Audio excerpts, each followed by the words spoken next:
자, 오늘 이 디모데후서 4장에 있는 이 말씀을 통하여서 말씀의 제목을 9절을 의지해서요. 너는 어서 속히 내게로 오라. 너는 어서 속히 내게로 오라 라는 말씀의 제목으로 은혜 나누는 시간 갖도록 하겠습니다. 제목을 한번 따라서 해보시겠어요? 너는 어서 속히 내게로 오라. 너는 어서 속히 내게로 오라. 예, 사도 바울의 마지막 유언의 말씀이라고 할 수 있는 이 디모데후서의 말씀인데, 이 본문의 말씀은 죽을 날이 얼마 남지 않은 사도 바울이 사랑하는 믿음의 아들이었던 디모데에게 했던 마지막 유언의 말씀이라고 할 수 있어요. 죽음을 눈앞에 둔 절박한 상황에서조차도 사도 바울은 그 자세를 한 번도 흐트러뜨리지 않고 사도로서의 본분을 다하기 위해서 어떤 의미에서는 숭고하다라고 할 정도로 여러 가지 면에서 참 본이 될 만한 그런 사도였습니다. 오늘 이 말씀을 통하여서 은혜를 나누고자 합니다. 너는 어서 속히 내게로 오라.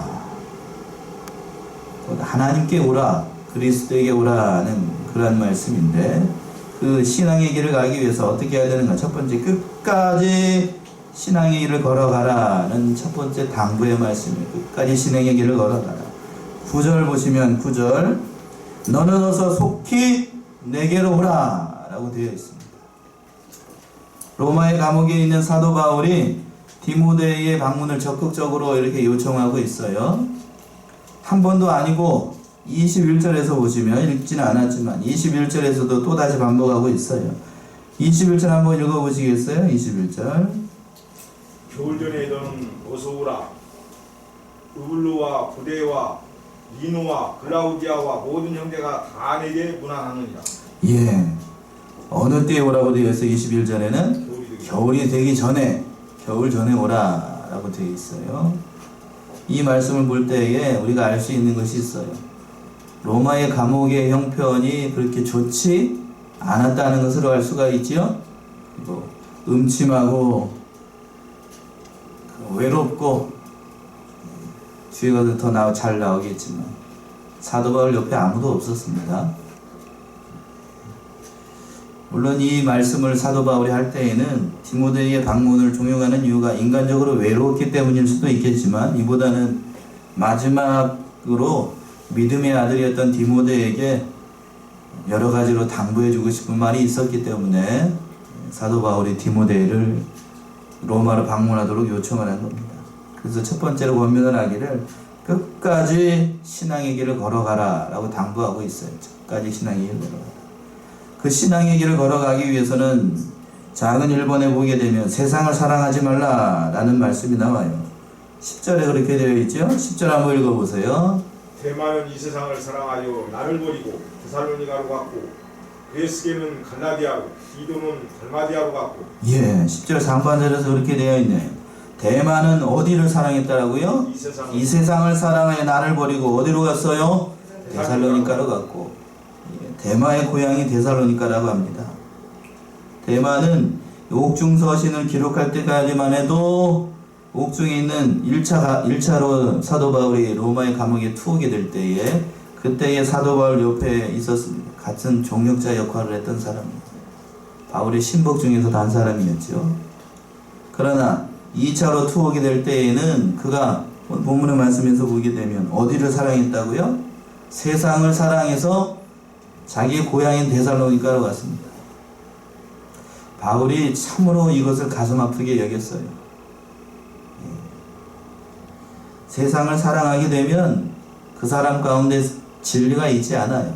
많은 것들도 깨달을 수가 없고, 세상을 사랑하는 사람들은 진리를 떠나서 언젠가는 세상으로 가게 되어 있어요.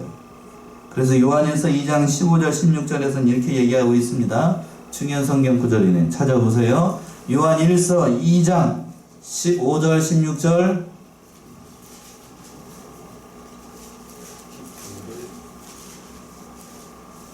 이 세상이나 세상에 있는 것들을 사랑하지 말라.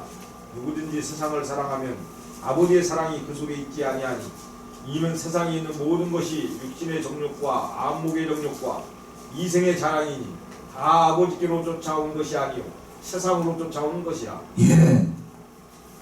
사도 요한이 요한일서 2장 15절에서 얘기하기를 이 세상이나 세상에 있는 것들을 사랑하라고요? 사랑치 마라. 사랑하지 말랍니다. 사랑하면 세상으로 가요. 심지어는 오늘 본문의 말씀에서 누구도 세상으로 갔어요? 데마가 갔어요. 데마. 바울의 수종자였던 데마가 세상을 사랑해가지고 갔습니다. 또 안타까운 일이지만 두 사람이 더 등장을 하네요. 10절 하반절에서 보게 되면 그레스게는 어디로 가고 갈라디아로, 디도는 어디로? 달마디아로 갔습니다. 그레스게는 갈라디아. 그레스게는 정확하게 성경에 몇 번 등장하지 않아서 잘 모르겠고, 디도는 여러분들이 디도서의 수신자가 디도예요. 사도 바울의 애제자 디모데 디도 이렇게 나오는데, 디도마저도 어디로 갔다고요? 어디로 갔다고? 달마디아로 갔어요. 데마가 세상을 사랑해가지고 바울을 보내고 데살로니가 또 갔다 하는 말에 이어서 두 사람이 등장하고 있는 것을 보게 되면 이들도 바울을 버리고 간 것으로 보입니다. 그렇겠지요? 가슴 아픈 일이에요. 자신의 애 제자였던 세 명이 바울을 버리고 갔다. 무슨 이유가 됐는지 정확하게 나와 있지는 않아요. 만약 이것이 무슨 일 때문에 갔다라고 하면, 사도 바울이 무슨 일 때문에 그들을 보냈다라고 하면 갔다라고 얘기 안 하고 보냈다라고 얘기를 할 거예요. 그렇게 정확하게 되어 있죠. 12절 보세요. 12절 읽어보세요. 두기고는 에베소로 보내었구나. 예, 두기고는 에베소로 어떻게 되어 있다고요? 보냈다라고 되어 있죠. 일이 있어서 두기고는 에베소로 보냈는데 앞에 있는 세 사람들은 어떻게 됐다라고 되어 있어요? 갔다라고 되어 있죠. 그러니까 일이 있어서 보냈다라고 하면 보냈다라고 되어 있을 텐데, 갔다라는 말은 누구를 버렸다? 사도 바울을 버렸다는 뜻이에요. 사도 바울을 버렸습니다. 왜 그들이 믿는 일을 하면서 사도 바울의 애 제자였으면서 사도 바울의 수종자였으면서 사도 바울을 버리고 떨어져 나갔을까? 왜 그랬을까? 여러 가지 이유가 있겠지요. 이유를 들려고 하면 여러 가지 이유가 있을 거예요. 일이 바빠서 그랬을 수도 있고. 그러나 가장 큰 이유는 10절에 정확히 나와요. 어디를 사랑했기 때문에요? 세상을 사랑했기 때문에. 세상을 사랑하면 사람도 배신하고, 심지어는 누구도 배신하고 하나님도 배신해요. 하나님도 배신합니다. 이 얼마나 오명이에요, 오명. 그치요? 처음부터 아예 그냥 믿음의 길을 가지 말지. 안 갔으면 이런 성경의 이름이 이렇게 등장을 계속 해가지고 이거 오명이잖아, 이거. 그치요? 얼마나 오명이냐고. 성경이 있는 동안 이거는 이런 불명예는 어디 가서도 계속 존재한다? 저 동네 가서도. 어디요? 천국에 가서도 다 볼 거 아니에요. 그 동네 가가지고 대마가 누굴까? 도중에 떠났던 사람 찾아보면은 얼굴이 낯뜨거울 거 아니에요. 그쵸? 그때를 봐야 돼. 그때를. 그러니까 여러분들 사랑하는 양문의 성도님들은 절대로 세상 사랑하면 안 돼요. 도중에 어디로 가면 안 되고 끝까지 붙잡아야 됩니다. 그러나 오늘날 믿는 자들 가운데 많은 사람들이 선택의 길로 했을 때에 신앙의 길로 걸어갈 것인가 아니면 세상의 길로 갈 것인가, 양당 간에 분명한 선택을 해야 될 때가 있어요. 그런 선택의 기로가 있을 때가 있나요? 없나요? 있지요? 그때 여러분들은 신앙의 길을 선택을 하나요? 아니면 세상의 길을 선택을 하나요? 예, 신앙의 길이라고요? 그렇게 자신하나요? 세상의 길을 선택을 하게 되면 이 이름이 어디에 기록돼요? 불명예스럽게 기록이 됩니다. 그런 사람들 되면 안 돼요. 얼마나 불명예해요. 그러니까 하나님의 심판과 책망이 기다리고 있습니다. 그때를 바라보면서 우리가 어떤 길을 선택을 해야 될 것인가? 자명입니다. 세상을 사랑하지 말고 신앙의 길을 선택을 해서 끝까지 이미 신앙의 길을 걸어가야 될 겁니다. 작은 이번에 보게 되면 또 작은 일에 충성해야 된다라고 되어 있는데, 이런 사람만 있었던 것이 아니고 바울 옆에서 끝까지 믿음을 지킨 사람도 등장을 하지요. 그 말씀이 이제 11절에 나옵니다. 11절 읽어보세요. 누가만 나와 함께 있느니라. 네가 올 때에 마가를 데리고 오라. 저가 나의 일에 유익하니라. 예, 11절에 나오는 두 사람은 사도 바울에게 유익했던 사람들이에요. 첫 번째 상반절에 나오는 것처럼 누가만 있다고요? 누가만. 이름이 누가예요. 누가만 나와 함께 있느니라. 바울과 같이 하나님의 일을 동역자로서 끝까지 같이 했던 사람은 누구밖에 없었다고요? 누가 물어보니까 자꾸 이름이 누가지요? 누가복음을 기록했던 누가, 그리고 사도행전을 기록했던 누가예요. 의사이면서 바울의 주치의였으면서 역사가였으면서 신학자였던 누가가 사도 바울 옆에 있었어요. 누가는 사도 바울의 여러 가지로 많은 유익을 줬던 사람입니다.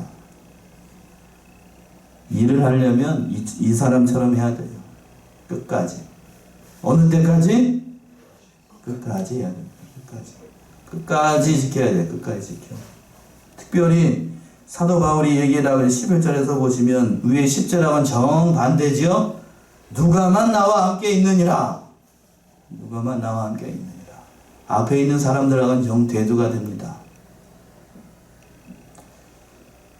누가는 아마 성경이 이렇게 기록이 되면서 자기 이름이 성경에 이렇게 기록이 될 것이라는 기대를 가지고 사도 바울 옆에 있지는 않았을 거예요.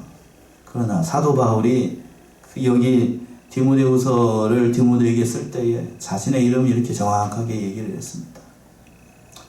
그러니까 앞에서도 오명을 썼던 사람들은 성경이 존재하는 한 그 오명의 3명의 사람들이 계속 따라다닐 거고, 또 성경이 존재하는 한 11절에 있는 두 사람은 계속해서 따라다니겠어요? 따라 안 다니겠어요?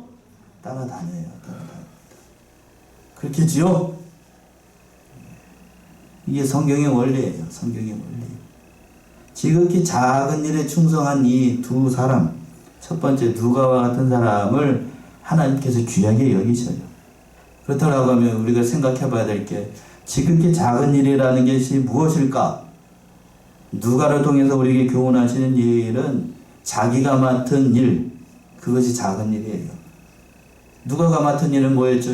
사도 바울의 주치 역할을 했었잖아요. 그치요? 그 의사로서의 일을 감당하기 위해서 사도 바울 옆에 있었던 거예요. 또 그렇다고 이걸 적용하게 되면 학생의 본분은 뭘까요? 그러면 공부하는 거고, 믿는 자의 역할은 뭐겠어요? 믿는 일을 잘하는 거고, 목사의 역할은 뭐겠어요? 말씀 잔전하는 거고, 그리고 집사님들과 권사님들의 역할은 뭘까요? 그 자리를 어떻게 하는 거고? 잘 지키는 게 은혜예요. 그게 작은 일이라고. 그 일을 잘 감당하라는 얘기예요. 그 일을 감당하라. 누가가 그런 일을 했어요. 누가 쉽지 않았을 거예요. 쉬웠겠습니까? 사도 바울 옆에 있다는 사실. 여러 가지로 많은 힘든 일들을 겪어야 돼요. 로마의 감옥에 있어요. 감옥에 있는 사람들 혹시 명예 가본 적 있나요? 이 살인죄에 해당하는 사도 바울이 그런 죄를 지은 건 아닌데, 그러한 죄를 짓고 지금 로마의 감옥에 잡혀 있는 신분이 사도 바울이었어요. 그 사람을 면회하기 위해서 누가가 한 번씩 면회를 했을 텐데, 그러면 자기도 뭐를 담보로 해야 사도 바울을 면회를 할 수 있죠? 생명을 담보로 해야 로마의 감옥에서 사도 바울을 면회를 할 수 있어요. 여러 가지로 고난데 힘들고 여러 가지로 힘든 일들이 많았을 거예요. 그러면서도 끝까지 사도 바울 옆에서 그 조력자로서의 역할을 잘 감당했습니다. 여러 가지로 귀한 사람이에요.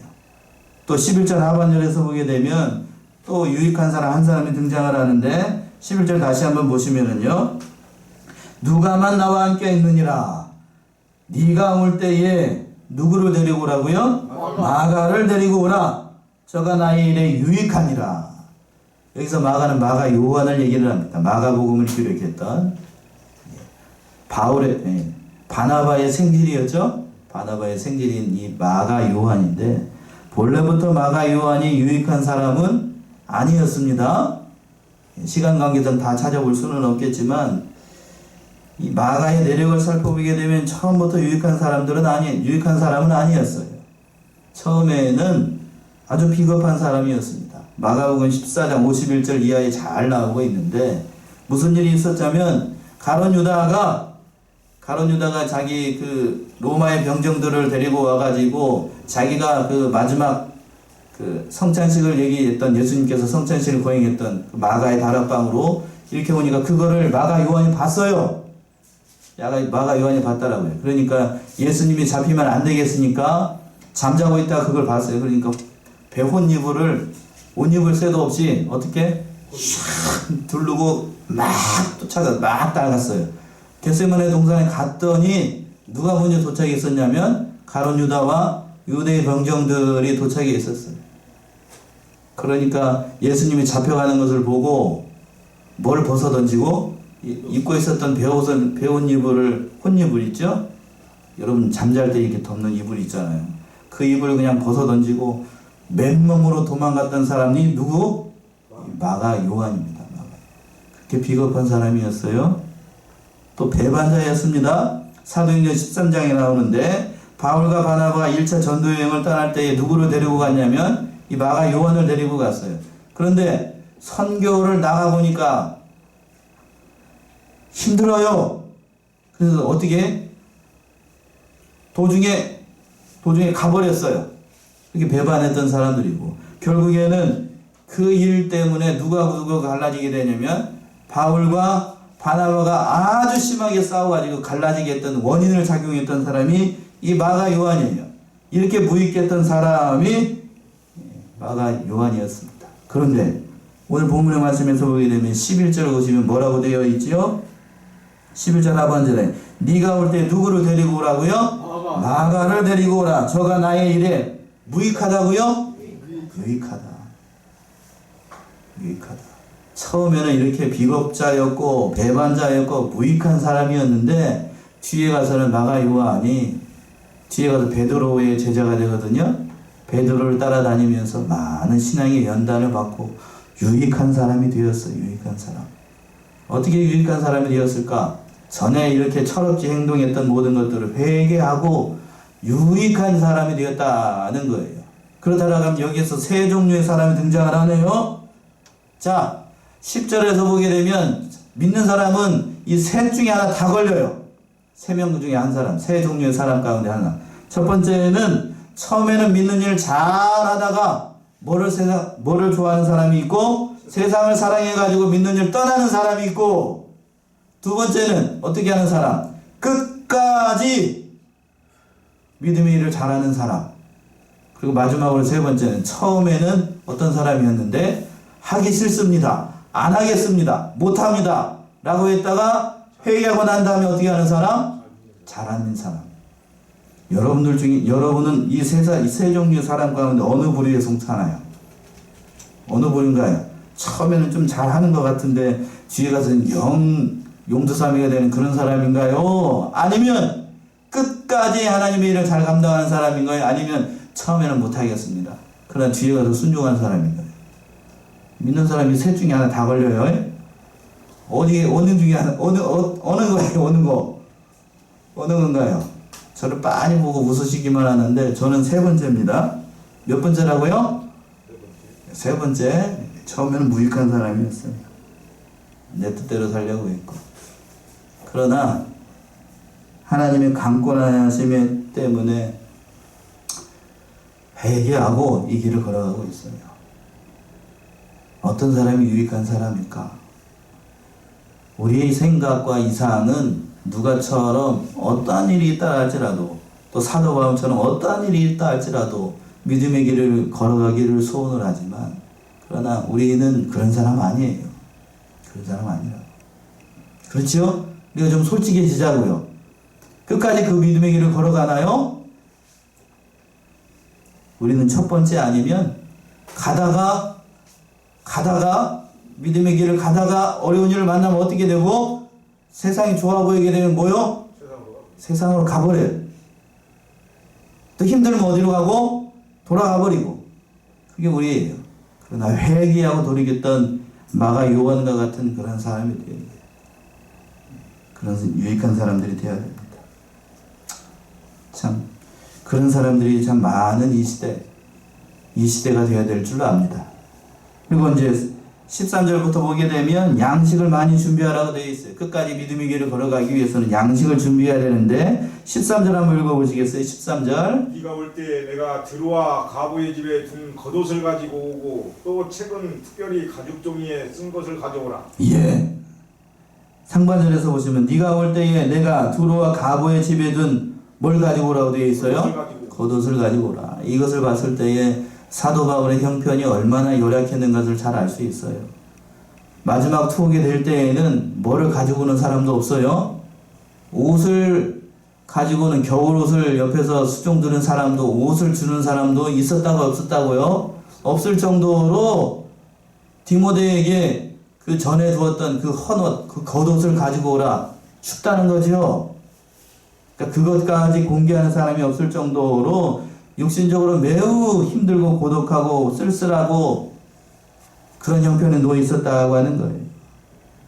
그리고 또 하반절에서 보시면 또 특별히 뭘 가지고 오라냐면 또 책은 특별히 어디에 쓴 것을 가지고 오라고요? 가죽 종이에 쓴 것을 가지고 오라. 이 책을 가지고 오라는 것은 필사한 성경을 가지고 오라는 이거예요. 성경. 그러니까 사도 바울 여기서 참 귀감이 되는 것이 뭔가 하면 불도 제대로 들어오지 않고 깜깜한 지하 감옥에 수감되어 있으면서도 그 안에서 뭘 보고 있었다는 것을 알 수 있죠? 성경을 보고 있었어요. 성경을. 또 마지막 그는 죽는 그 순간까지 성경을 놓지 않고 성경을 연구하려고 했던 사도 바울의 정신이 여기서 잘 묻어나요. 참 우리하고는 근본적으로 다른 사람입니다. 근본적으로. 여러분들은 이런 환경이 되게 되면 뭐부터 할까요? 낙심하고 절망하고 포기하고 인생 다 살았다, 쫑났다! 그렇게 좌절하고 할 판인데 사도 바울은 그렇게 얘기하지 않습니다.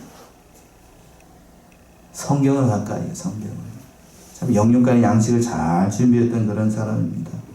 큰 두 번째 말씀드리면 사도 바울은 이 모든 것을 할 수 있었던 이유가 뭔가 하면 모든 것을 하나님께 맡겼습니다. 그 말씀이 14절 15절에 나오는데 14절 먼저 한번 읽어보시겠어요? 구리장색 알렉산더가 내게 해를 많이 보였으며 주께서 그 행한 대로 저에게 갚으시리니. 예, 주께서 행한 대로 갚으실 것이다. 사도 바울 옆에는 주의 일을 배신하고 도망간 사람도 있고, 앞에서 살펴봤죠? 또 끝까지 도와준 사람도 있고, 또 회개하고 돌이킨 사람도 있고, 오늘 14절에 있는 것처럼 해를 많이 끼친 사람도 있었습니다. 그 사람이 누구인가? 구리장색 알렉산더였습니다. 이 사람이 누구일까? 디모데후서 1장 19절에 나와 있는 그 사람과 동일한 사람으로 보입니다. 디모데전서 1장 앞에 몇 장 넘기면 1장 19절에서부터 20절 한번 읽어보세요. 믿음과 착한 양심을 가지라. 어떤 이들이 이 양심을 버렸고 그 믿음에 관하여는 파산하였느니라. 그 가운데 후메네오와 알렉산더가 있으니 내가 사단에게 내어준 것은 저희로 징계를 받아 해방하지 말게 하려 함이니라. 예, 20절에서 그랬죠. 그 가운데 후메네오와 누가 있다고요? 알렉산더가 있다. 이 사람과 동일인 사람으로 보이게 됩니다. 이 사람들은 신앙 양심을 버리고 참으로 사도 바울의 대적자로서 참 힘들게 했던 그런 사람이에요. 그러니까 원수 갚는 것을 자신이 직접 함께했다고 하지 않고 14절 하반절에서도 그랬죠.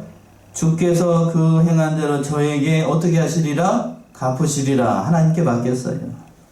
하나님의 교회를 핍박하고 어렵게 했던 사람들을 하나님께 맡겼습니다. 또 15절에서 이렇게 권면을 하기로 또 그래서 너도 저를 주의하라. 저가 우리의 말을 심히 대적하였느니라. 이 대적자였던 알렉산더를 주의하라고 사도 바울에게 이렇게 디모데에게 권면을 하고 있는 그런 대목이에요. 또 16절 보시면 사도 바울은 하나님께 모든 것을 맡겼는데 특별히 그 사람들에게 자신의 변론할 때 아무도 나타나지 않는 것을 가지고 사람들에게 그 허물을 돌리지 않았습니다. 참 가슴 아픈 대목이 16절의 말씀이에요. 16절 한번 읽어보시겠어요? 내가 처음 변명할 때에 나와 함께한 자가 하나도 없고 다 나를 버렸으나 저희에게 허물을 돌리지 않기를 원하노라. 예. 제가 성경에서 가장 가슴 아픈 대목이 지난주에 살펴봤던 믿음의 젊은 군주였던 요시야가 화살에 맞아 죽는 대목. 이게 참 가슴 아픈 대목이었고, 그리고 또 오늘 이 말씀, 노사도의 말년이 감옥에 있는데 변론을 할 때에 사도 바울 옆에 있던 사람들이 있었다고요? 없었다고요? 없었어요. 이 말씀이 참 저는 가슴이 아파요. 읽을 때마다 가슴이 아파요. 16절 읽어볼 테니까 잘 들어보셔요. 내가 처음 변명할 때에 나와 함께한 자가 하나도 있고 하나도 없고 다 나를 버렸으나 저에게 허물을 돌리지 않기를 원하노라. 그 많던 사람들 다 어디 갔어? 다 어디 갔어? 다 어디 갔어?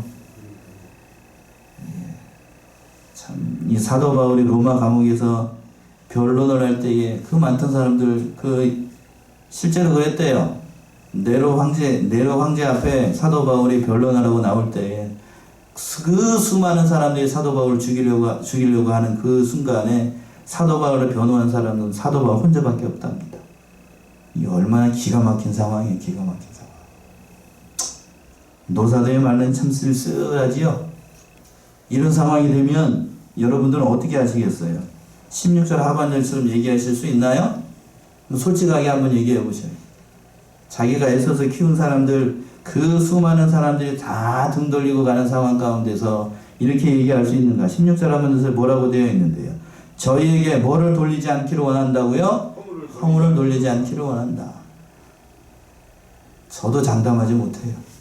보통 사람 같으면 이런 상황이 됐다라고 하면 어떻게 될까요? 욕 안 하면 다행이고, 욕 안 하면. 그렇겠지요? 욕 안 하면 다행이라고. 저주 안 하면 다행이고. 그런데 사도 바울은 뭐라고 그러냐면, 저에게 허물을 돌리지 않겠다. 하나님께 맡긴다는 거예요. 하나님께 맡긴다. 하나님께서 긍휼의 은혜를 베풀어 주셔서 그들에게 돌아오기를 얘기를 하고 있는 거예요. 참 쓸쓸한 말년을 보내고 있는 사도 바울. 우리 자신을 좀 돌아봐야 돼요. 사도 바울은 믿는 일을 위해서 끝까지 이렇게 충성하는 그런 모습을 보이는데, 우리는 왜 조금만 힘들고 어렵고 괴롭고 힘든 일이 있으면 뭐 하겠다? 못 하겠다, 안 하겠다, 누워서 자빠져 자겠다, 집사람이 째려보네. 그렇게 하는가? 그게 우리 솔직한 모습이잖아요. 아닌가요? 이 말씀 앞에서 우리가 자유로울 수가 없어요. 자유로울 수가 없다. 우리 자신을 돌아봐야 돼요. 올해가 12월 1일이니까 오늘이 이제 한 달이 채 남지 않았어요. 그치요? 과연 우리는 사도 바울도 하나님의 단 앞에 서게 될 거고, 저와 여러분들도 누구 앞에 서요? 하나님의 단 앞에 서게 됩니다. 그때에 부끄럽지 않아야 돼요.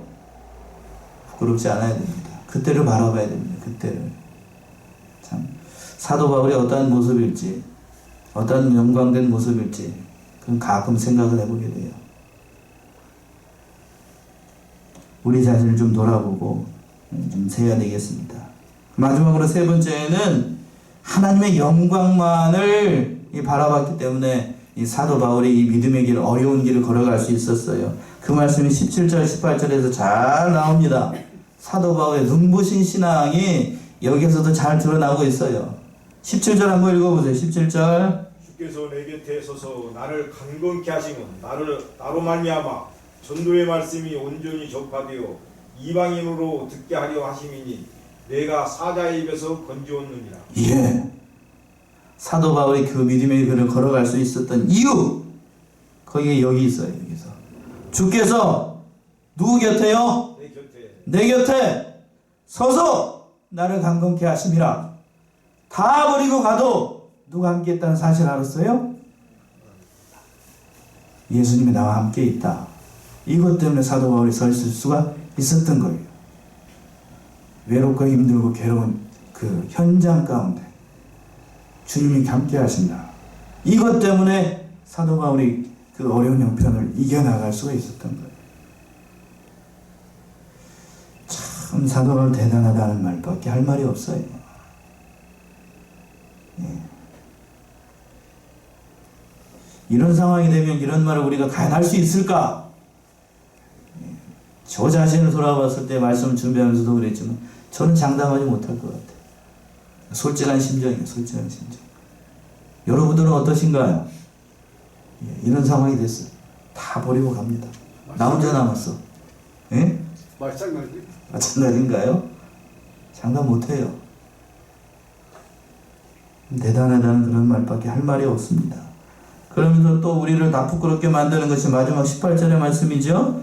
18절 주께서 나를 모든 악한 일에서 건져내시고 또 그의 천국에 들어가도록 구원하시리니 그에게 영광이 세세무궁토록 있을지어다. 아멘. 예, 참 대단하지요.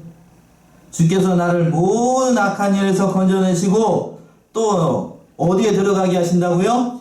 천국에 들어가도록 구원하시리니 그에게 영광이 세세토록 있을지어다. 이렇게 고백했어요. 예, 사도 바울 믿음의 고백이 신앙 고백이고 마지막 죽는 그 순간까지 어느 한 구석 보더라도 신앙적으로 틀어진 모습을 발견할 수가 없습니다. 사랑하는 양문의 성도님들이 이 사도 바울의 본을 좀 받아야 되겠어요.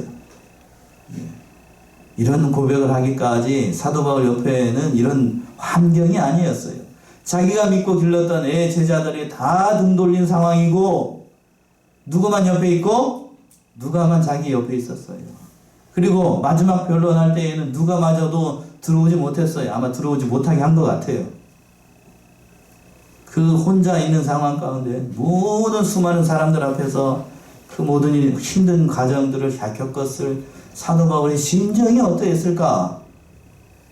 어땠을 것 같아요?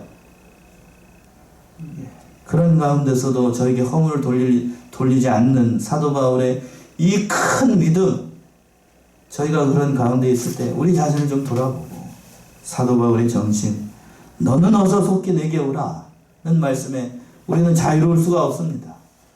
늘 이 말씀을 깊이 생각하고 삶과 우리 자신을 좀 돌아보고 마지막 그 순간까지 주와 복음을 위해서 충성하였던 사도 바울의 신앙의 본을 받아 끝까지 그 믿음의 경주를 잘 해나가는 저와 여러분들이 다 되시기 바랍니다. 기도하겠습니다.